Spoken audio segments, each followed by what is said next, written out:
Hello, my name is JoyceEclarino, and I will be applying the social cognitive theory and my chosen health behavior of reducing sugar consumption. As mentioned, the selected health behavior is to reduce sugar intake or consumption to prevent the development of type 2 diabetes. Diabetes is a disease characterized by high glucose levels in the body. In type 1, the body does not produce insulin, and your immune system attacks cells in the pancreas which produces insulin. In type 2 diabetes, the body does not make or use insulin well, and therefore an abundance of glucose is not broken down in the body, therefore creating elevated levels of glucose. More than 30 million Americans are diagnosed with diabetes, and 90 to 95% of them are diagnosed with type 2.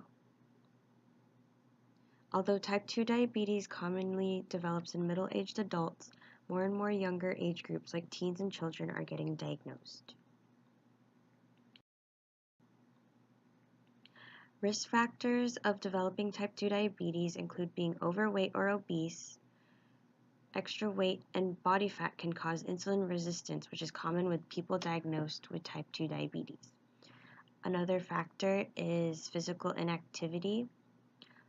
Genetics, family history, as well as racial background are also risk factors which increase a person's tendency for type 2 diabetes. Many complications can occur due to type 2 diabetes.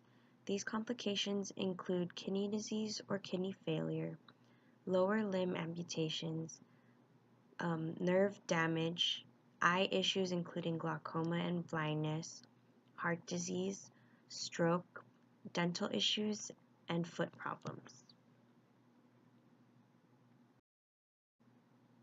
The health behavior change of reducing sugar consumption or intake in order to prevent type 2 diabetes can be explained through the social cognitive theory.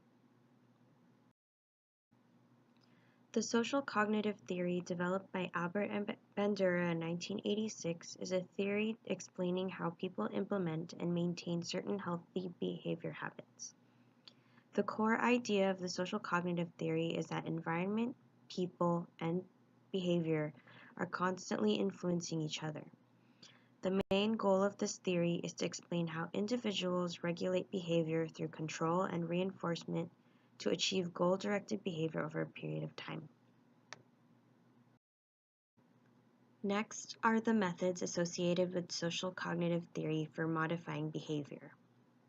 The first one is reciprocal determinism, which applies that not only does the environment influence a person, but it is also the person who also brings about change in the environment.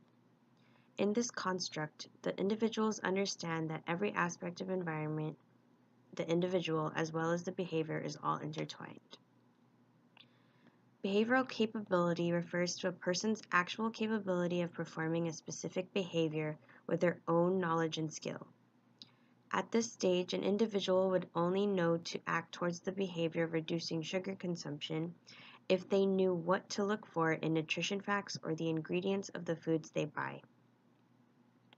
The third construct, observational learning, is described as the idea that people can witness and observe a behavior conducted by others and then reproduce those actions.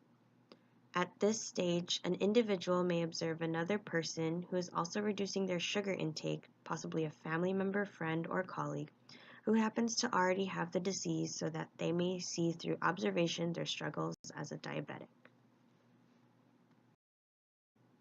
The fourth construct, reinforcements, refers to internal or external responses to a person's behavior that affect likelihood of continuing or discontinuing the behavior. At this point, an individual may have an understanding of reciprocal determinism with themselves as a person and knowing that environment and behavior are intertwined with their personal beliefs. The fifth construct, which is expectations, refers to the anticipated consequences of a person's behavior.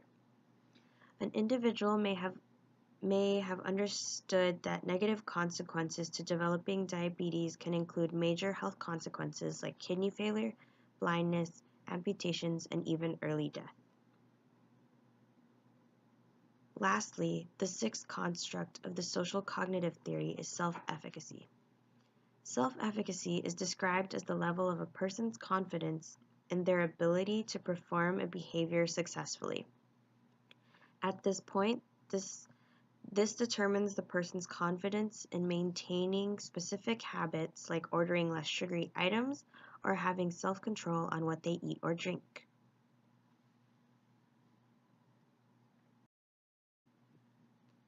This has been my presentation on the social cognitive theory and its application to reduce sugar intake. Thank you for listening.